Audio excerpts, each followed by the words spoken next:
rendre gloire. Nous voulons te dire merci pour cette opportunité que tu nous donnes d'écouter ta parole. La Bible dit que ce livre de la loi ne s'éloigne point de ta bouche, médite-les jour et nuit. Nous voulons vraiment que toi tu puisses nous enseigner. Nous voulons que toi tu puisses nous instruire, que toi tu puisses nous conduire. Toute écriture est inspirée de Dieu, utile pour corriger, pour enseigner, pour instruire. Nous voulons atteindre la stature parfaite. Nous voulons te ressembler tel que tu es, tel que nous sommes. Je te bénis, je te loue, Seigneur.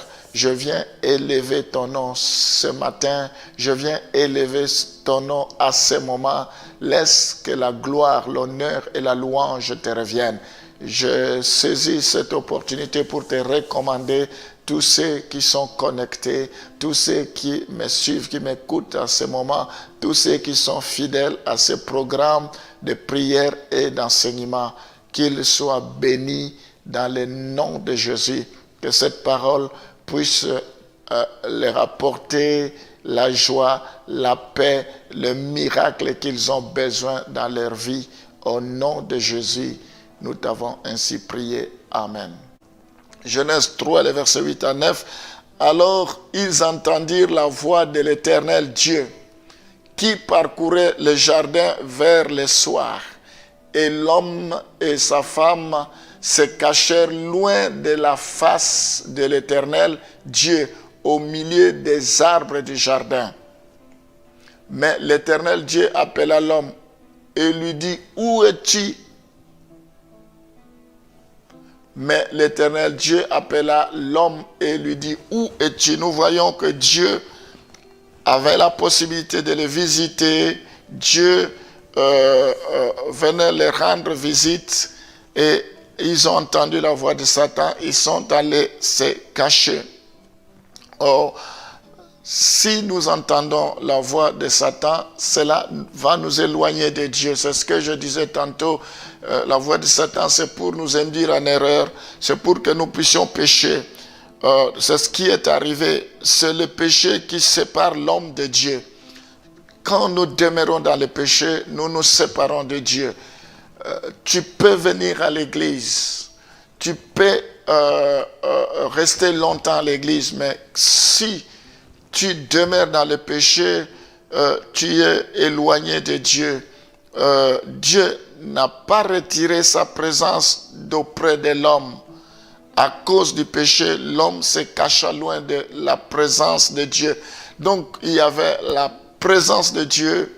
Dieu n'a pas enlevé sa présence en l'homme, mais c'est le péché qui les éloigne. C'est le péché qui faisait que Adam et Ève ont fui. Donc, le péché abouti conduit un cœur endurci.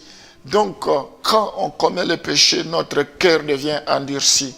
Et eux-mêmes, ils ont pris la fuite.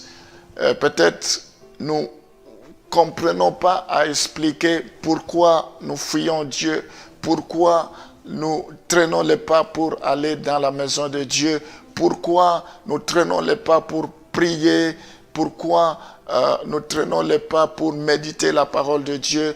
C'est parce que nous avons laissé l'accès au péché. Nous avons ouvert la porte au péché. La Bible dit un peu de levain fait lever toute la pâte. Nous ne devons pas chercher les explications ailleurs. Il faut que nous puissions dire non au péché. Alors nous voyons ici la Bible nous avertit concernant le péché. Hébreux chapitre 3, le verset 15. Pendant qu'il est dit aujourd'hui, si vous entendez sa voix, n'endurcissez pas vos cœurs. Ici, c'est un avertissement concernant le péché. La Bible dit, si vous entendez ma voix, aujourd'hui, n'endurcissez pas votre cœur. Notre Dieu, c'est un Dieu d'aujourd'hui. Il parle aujourd'hui comme il parle aussi dans le passé. Donc, il ne faut pas endurcir ton cœur parce que le péché détruit. Après la destruction, le péché va t'amener en enfer. Tu n'as pas été créé pour aller en enfer. Donc Dieu veut communiquer avec l'homme, mais la communication nécessite l'existence d'une relation. Dieu ne peut pas communiquer avec toi s'il n'y a pas une bonne relation. Celui qui n'a pas une bonne relation avec Dieu prétend dire qu'il écoute Dieu, qu'il entend Dieu, c'est un mensonge. Parce que pour que Dieu puisse te parler, ou pour que tu entendes la voix de Dieu, il faut que tu aies une bonne relation avec Dieu. Parce que nous voyons ici, malgré que Dieu leur parlait, mais ils n'avaient pas une bonne relation et ils ont fui, ils s'étaient éloignés. Le péché sépare l'homme d'une relation intime avec Dieu. Le péché nous sépare d'une bonne relation intime avec Dieu. Le péché endurcit notre cœur et nous empêche de connaître la voix de Dieu.